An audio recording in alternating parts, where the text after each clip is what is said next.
On vous souhaite la bienvenue à ericlatour.com. Dans quelques instants, on reçoit James Alexander Falls, candidat indépendant dans le district numéro 5, Saint-Edmond-Saint-Lucien.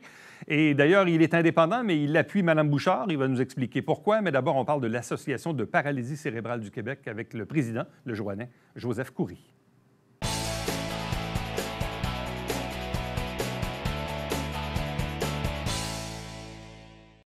Parlons de la paralysie cérébrale du Québec, dont le président est le Joannais Joseph Coury, qui est à mes côtés aujourd'hui. Bonjour et bienvenue. Bonjour. Vous n'êtes pas candidat nulle part. Nulle part. Donc, ça n'a aucun rapport aux élections. Aucun rapport.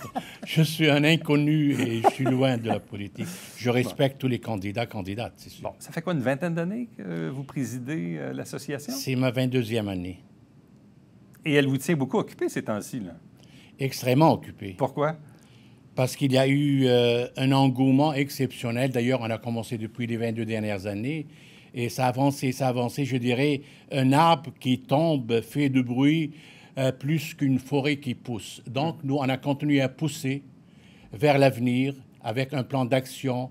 Et on a réussi à fraterniser avec nos membres et surtout les parents. Et on a donné un excellent résultat. Bon. Comment s'est vécue la pandémie jusqu'ici? Parce que votre clientèle qui est atteinte de la paralysie cérébrale, déjà que le confinement, c'est pas simple. En plus, quand on est handicapé, on doit voir moins de monde, ça doit être plus compliqué. Bref, comment ça s'est vécu auprès de vos membres? C'est vrai. On a passé cette pandémie sagement. Les membres étaient vraiment prudents, très prudents, que ce soit avec les parents ou dans les centres, dans les différents centres. Mais dernièrement, j'ai appris, on a eu une éclosion dans une région du Québec, là, 4-5 personnes, mais on ne savait pas pourquoi. Okay. Ils étaient tous vaccinés. Mais à part ça, ils étaient vraiment sages. On a eu 2 décès et quelques membres, 4-5 membres qui ont été atteints de cette COVID-là. Et l'impact de la solitude? C'est ça, ils étaient très prudents et le sourire était toujours au rendez-vous. Okay. Ils n'ont pas été affectés vraiment. Mais on a eu d'autres problèmes, même avec des parents. Il y a eu des problèmes psychologiques. Et c'est pour cela ce qu'on a réussi à faire.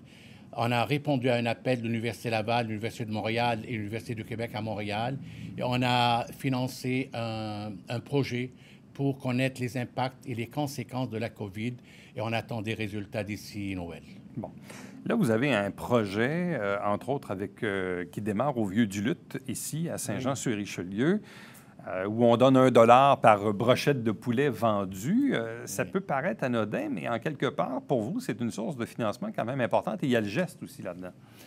Il y a premièrement, je dirais, la ville de Saint-Jean a été d'une ville pleine de richesses et d'abondance pour l'association, à tout point de vue, là. Et la majorité des projets avait commencé à partir de la ville de Saint-Jean. Parmi les projets, c'est innover dans le sens pour aller de l'avant rapidement. Et suite, d'ailleurs, le Vieux-du-Luth était partenaire en 2018 pour aller de l'avant avec nous, avec notre Téléthon, qu'on était obligé de l'annuler en 2020. Ouais. Donc, le Vieux-du-Luth Saint-Jean, c'est des personnes exceptionnelles. C'est un des bons restaurants que j'aime beaucoup moi-même, et même manger la brochette de poulet.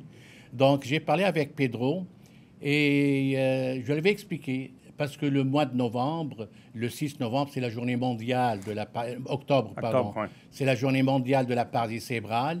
Et je lui avais proposé s'il y a une possibilité de collaborer ensemble avec le Vieux-du-Luth en donnant $1 à toute brochette de poulet vendue dans son restaurant.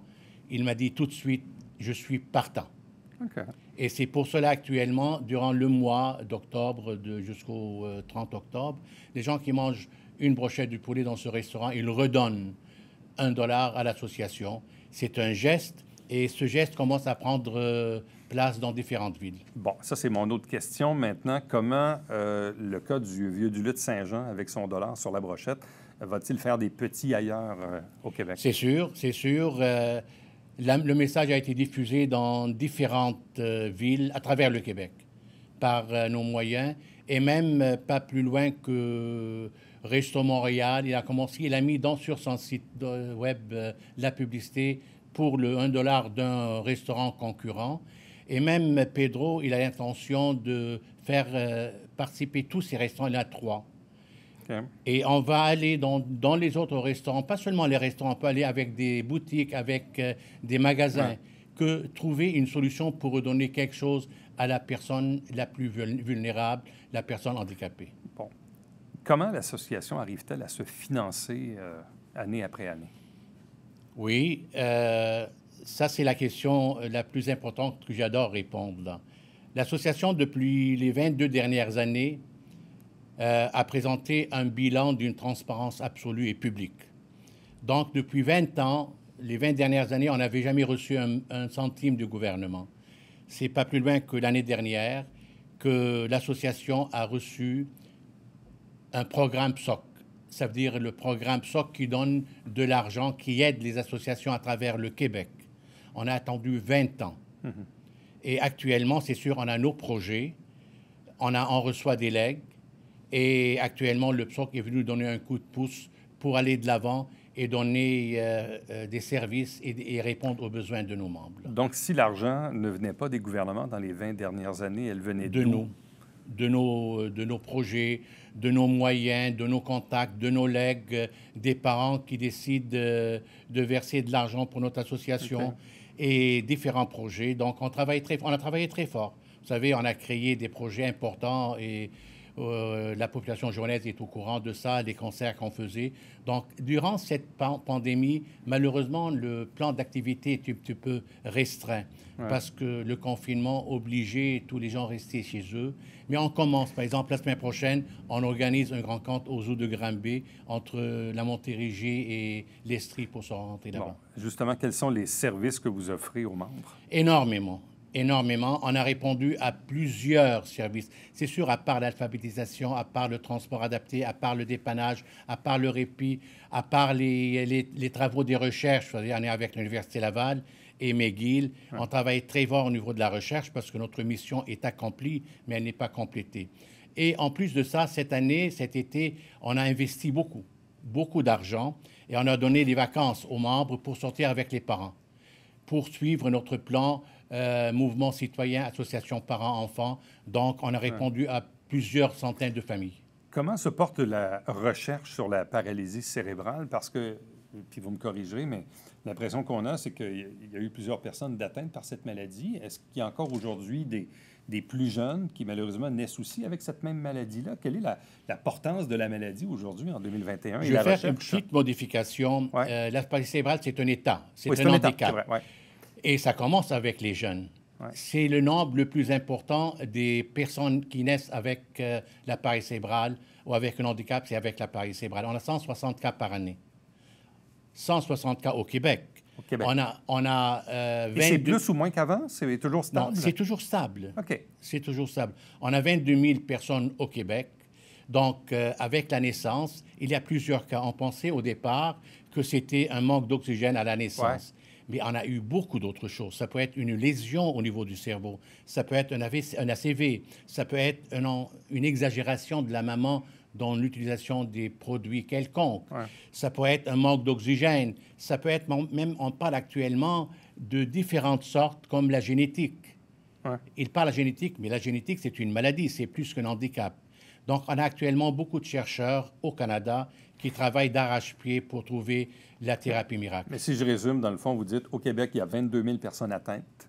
Au Québec. Puis à chaque année, vous avez à peu près 160 nouvelles naissances, nouveaux cas qui s'ajoutent. Mais je veux dire plus que ça. Au Québec, il y a 22 000, mais on multiplie par 4. On est rendu à 100 000. Mais au Québec, il y a 1 200 000 personnes atteintes d'un handicap. D'un handicap tout court. Ça veut dire, on ajoute par 3,5, on est rendu à 4 millions de personnes au Québec vivant avec un handicap. Et c'est majeur. Et c'est pour cela qu'on travaille. Même, on aimerait beaucoup travailler en collaboration avec les autres associations pour aller de l'avant. Au niveau des personnes handicapées au sens large, pas juste la paralysie cérébrale. C'est exactement ça. Quels sont vos projets pour la prochaine année? Bon, les projets sont énormes. Comme j'ai dit, on sort de la pandémie. On prépare, on a l'intention, on pense retourner au Téléthon, on pense retourner à une émission de télévision et surtout répondre aux besoins dans un plan d'action qui est déjà bien élaboré pour répondre aux besoins quotidiens de nos membres. Et surtout, on va regarder actuellement l'aspect psychologique. Et ce n'est pas seulement pour les enfants, pour les parents aussi. La situation est très grave. La pandémie n'était pas facile pour nos membres et pour les parents et en général. Donc, on a des multiples projets pour répondre aux besoins et aux services. C'est déjà énorme. Et on sait très bien que les besoins d'une personne qui a une paralysie cérébrale difficile, sévère, c'est 24 heures sur 24. Ouais. Donc, on va essayer d'avancer, de suivre le même chemin que la forêt. On va continuer à pousser sans faire de bruit, mais avec fermeté, contrôlée et surtout avec engouement. Et ça a donné des résultats depuis 20 ans. Et on va collaborer avec tout le monde. On va faire des projets partout. C'est pas ça qui nous manque. On a une liste pleine qu'on est en train de la réaliser. Bon. Qu'est-ce qui vous motive, vous, à continuer dans ce projet-là depuis une vingtaine d'années? C'est une excellente question et j'attends que préparer la relève. Moi, c'est ma 22e année. Je veux rester toujours fidèle pour répondre aux besoins, que ce soit président ou président sortant. Les titres, ça ne m'intéresse pas. C'est le dernier souci, parce que quand tu as travaillé avec engouement depuis 22 ans, à titre de bénévole, donc vous ne cherchez pas les titres. Vous avez une cause, et moi, je crois en cette cause. Pour moi, c'est une cause noble. Je comprends. Joseph Khoury, merci beaucoup. Bonne chance pour la suite. Et merci beaucoup aux Vieux du Lutte Tout à fait. pour cet engagement. Et on invite d'ailleurs, évidemment, les gens à aller au Vieux du Lutte pour manger des brochettes de poulet et donner, donc, indirectement, donc, $1 à l'Association de paralysie cérébrale du Québec. Merci beaucoup. Merci. Restez avec nous. On vous revient après ceci.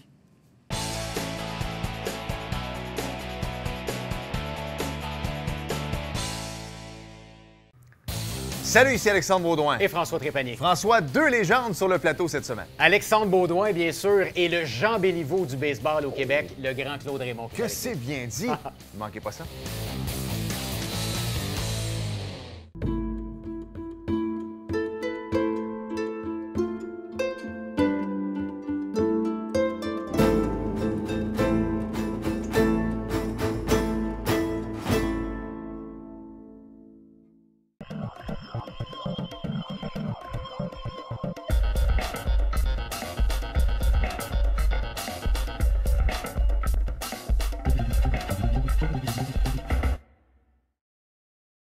Mesdames et messieurs, bon matin et bienvenue à votre télébingo sur les ondes de télévision du Haut-Richelieu. Vous aimeriez jouer au bingo dans le confort de votre foyer? C'est possible. Tous les dimanches matins, 9h30, à la télévision du Haut-Richelieu, maintenant en haute définition au 609. Pour vous procurer les livrets du télébingo, c'est facile. Consultez la liste de nos 30 dépositaires au www.tvhr9.com.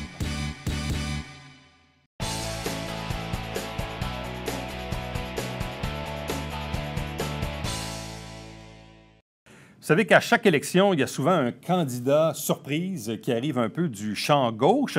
Et pourtant, celui-ci s'est déjà présenté à maintes reprises, toujours dans le même quartier, le quartier numéro 5, Saint-Edmond-Saint-Lucien. Et là, quand on m'a dit la semaine dernière, Éric, il s'est ajouté un candidat, j'ai dit non, non, non, pas vrai. Pas M. Falls dans Saint-Edmond-Saint-Lucien. Eh bien oui, il est avec nous. Bonjour et bienvenue. Bonjour, M. Latour. C'est un plaisir de vous revoir. Plaisir réciproque. Tout d'abord, 2 trucs à spécifier. Si vous portez un chapeau, c'est que vous vous êtes fait opérer pour les cataractes et qu'avec la lumière en studio, pour vous, ça le protège. C'est ça. Bon. J'espère que les gens vont l'accepter, ça, parce que c'est encore... Donc, ça, c'est pour le chapeau. Oui. Mais le costume, lui, pourquoi? Bon, alors c'est un devoir de mémoire. C'est-à-dire? Okay? C'est-à-dire que le 27 octobre, ça va faire 1 siècle et 1 an que la côté paternelle, enfin mon père, est arrivé d'Écosse avec son grand-père. Okay? Et pour moi, c'est très important, parce que mon grand-père a fait partie de la ville de Saint-Jean. Il a travaillé pour la Seigneur, comme on dit, ou la Saint-Gère, comme disent les Français. Et ça, ça me tient à cœur. Okay? Mes ancêtres écossais me tiennent à cœur. Autant que mes ancêtres acadiens, québécois, hein, mon ancêtre Como, et là, je ne vous parle pas de la pizzeria, là, je parle des EAU, est venu s'établir, était un des fondateurs de l'Acadie. Et voici même sa canne à mon grand-père Como. Mais là, en même temps, vous vouliez faire l'histoire en étant probablement l'un ou le seul candidat à venir en entrevue à la télé avec un kilt. Oui, j'ai pas. Moi, je suis parfaitement à l'aise. Je vous dirais même que des fois, à l'occasion, je fais mes épiceries en kilt. Ah oui? Oui! Et c'est quoi la réaction? Ah! Écoutez, mesdames, les dames adorent ça. adorent ça. Vous êtes beau, monsieur, vous êtes beau. Bon, ben, tant mieux. C'est agréable. Non, mais écoutez, on ne peut pas le porter tous les jours parce qu'il n'y a pas de poche. Je suis obligé de porter... J'ai pas de sporane aujourd'hui, mais il faut toujours que je parte... Dites-moi, Oui. ça fait combien d'élections à laquelle vous participez? Ah, vous le savez, vous avez gagé sur moi à plusieurs reprises. Oui, mais là, moi, en fait, Oh. depuis qu'on se connaît, à chaque 4 ans, je vous vois comme candidat dans NDA, dans Saint-Edmond-Saint-Lucien, pardon. Mais au total, ça fait combien Ça d'élections? va faire... C'est la 4e fois. 4e. 3 fois comme indépendant et 1 fois avec l'équipe de Jean Lamoureux. C'est vrai. Et je préfère être indépendant. Je préfère avoir cette autonomie. Qu'est-ce qui vous motive à vous présenter cette année? Parce que là, la lutte était déjà engagée entre M. Oui, Boucher de oui. l'équipe Laplante et Oui. M. Godette de l'équipe Oui, Bouchard. oui, non. Pourquoi s'inviter dans la campagne à la dernière minute? Bon, alors, pas la dernière minute, Ben, c'est-à-dire que vous vous êtes annoncé sur le tard. Bon. Par rapport aux autres, du j'entends. tout, dans les délais. Dans les délais, tout à fait, pas- vous avez bien raison. serré. Non, encore, qu'est-ce qui m'a motivé? Qu'est-ce qui m'a motivé? C'est la gestion de l'équipe Laplante, ou précisément de M. Laplante. OK?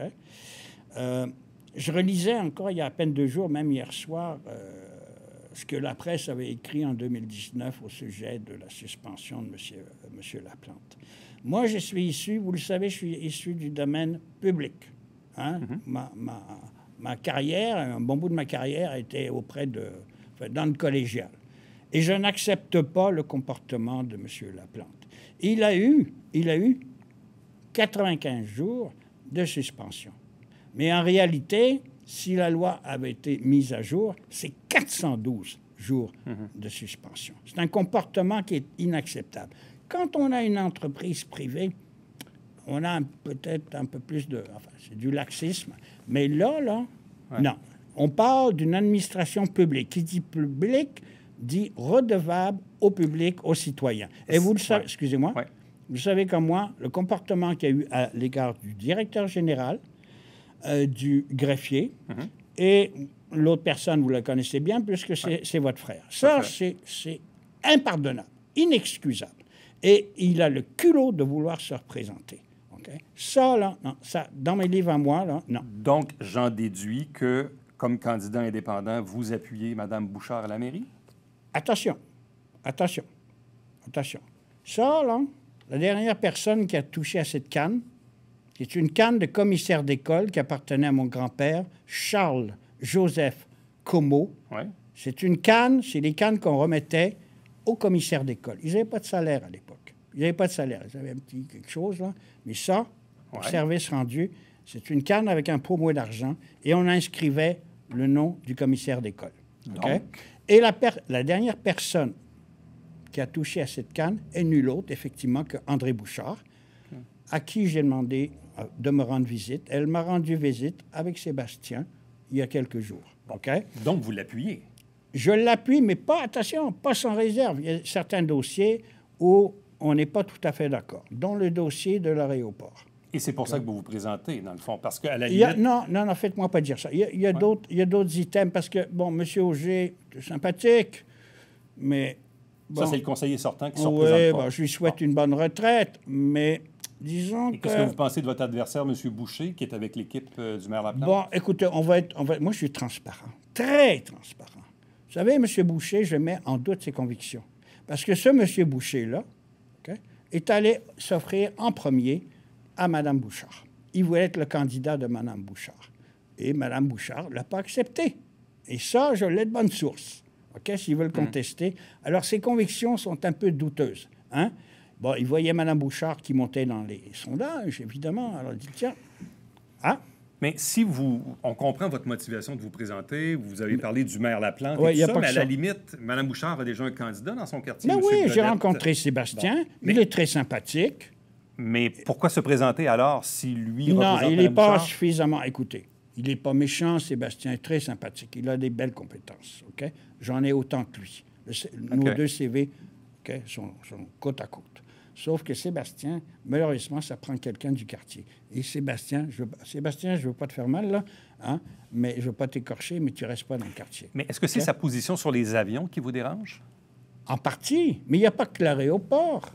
OK? Il n'y a pas que l'aéroport. Il y a la sécurité publique. OK? Il y a les pistes cyclables. On est encore un orphelin. Enfin, on est l'enfant le plus pauvre quasiment, comme dirait ce gars, de Saint-Jean-sur-Richelieu. OK? Juste pour fermer la fenêtre sur l'aéroport, là, Ouais.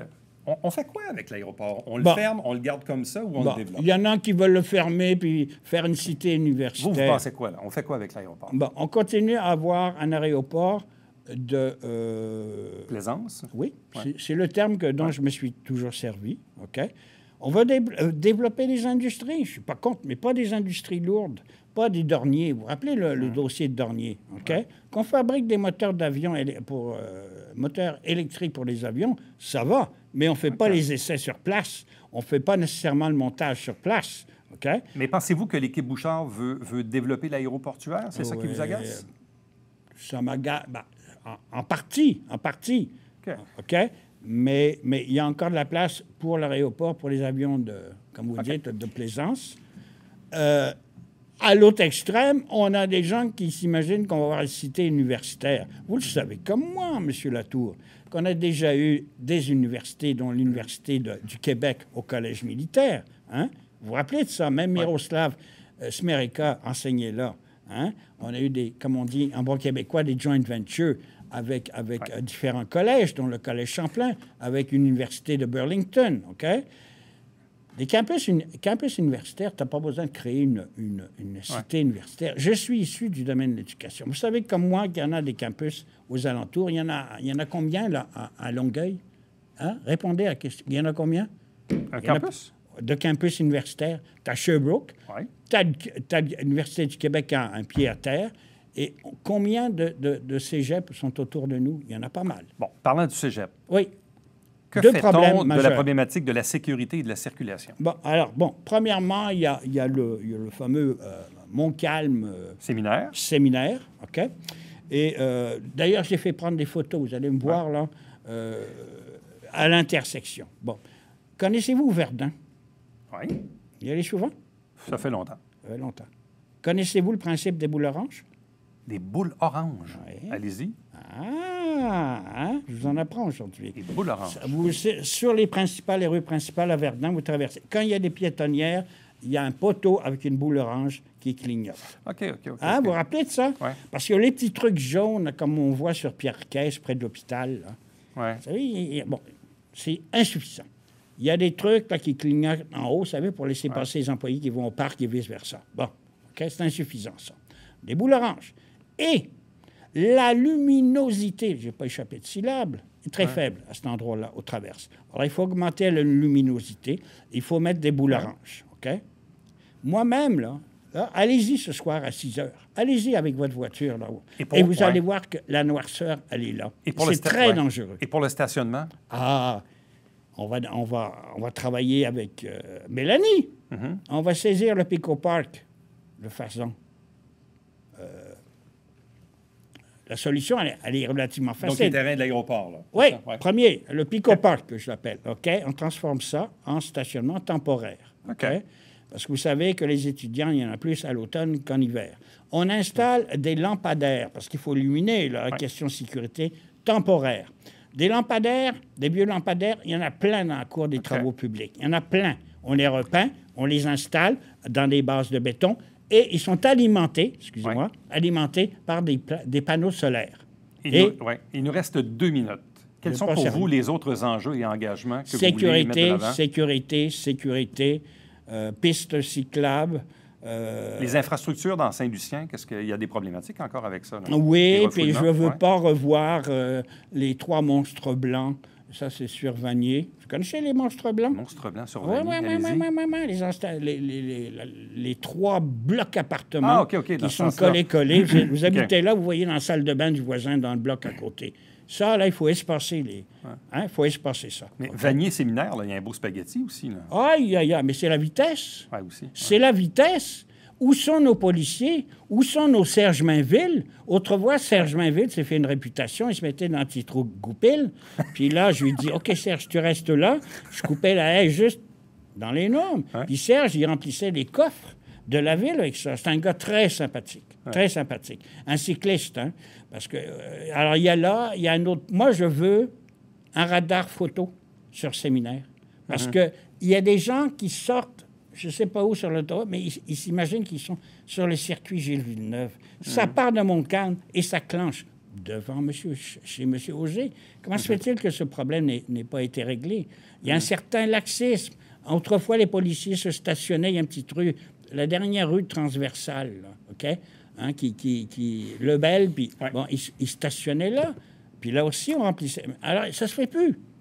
Ça se fait plus. Un instant. Dernière chose. En conclusion? Oui, je vais vous annoncer que, bon, j'en ai beaucoup à dire. Vous allez pouvoir aller sur mon site. Oui, sur votre page Facebook. Oui, OK. Facebook qui était en panne il y a quelques jours. Oui, mais bon, oui, là, c'est oui. revenu. Coupez pas mon temps. J'ai de la misère allez-y. avec vous. Hein. Bon, je m'engage publiquement et je vous prends comme témoin, pas comme otage, mais comme témoin, que si je suis élu, 25 de mon cachet, salaire, appelez ça comme vous voulez, sera versé mensuellement à 2 organismes. Lesquels? Qui me tiennent à cœur, ProAnima et SPCA Montérégie, que j'affectionne énormément. M. Falls, merci beaucoup. Bonne campagne à vous. Merci, M. Latour. Quand est-ce que je peux revenir? Si vous êtes élu. Non, mais avant ça, là... Restez avec nous. On va revenir après ceci. C'était pas bête.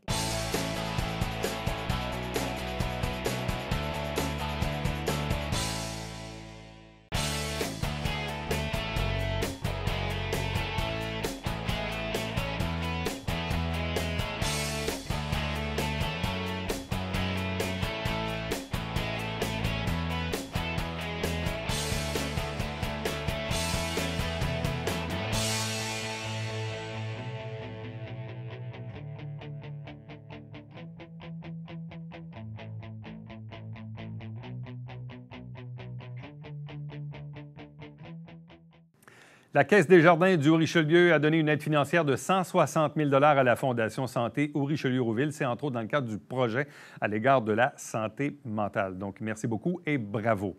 Si vous avez des commentaires, des suggestions, évidemment, on ne sera pas toujours en élection. Hein, on aura d'autres entrevues dans les prochaines semaines. Écrivez-moi par courriel Éric Latour en un mot à commercial tvhr9.com. À demain. Bye-bye.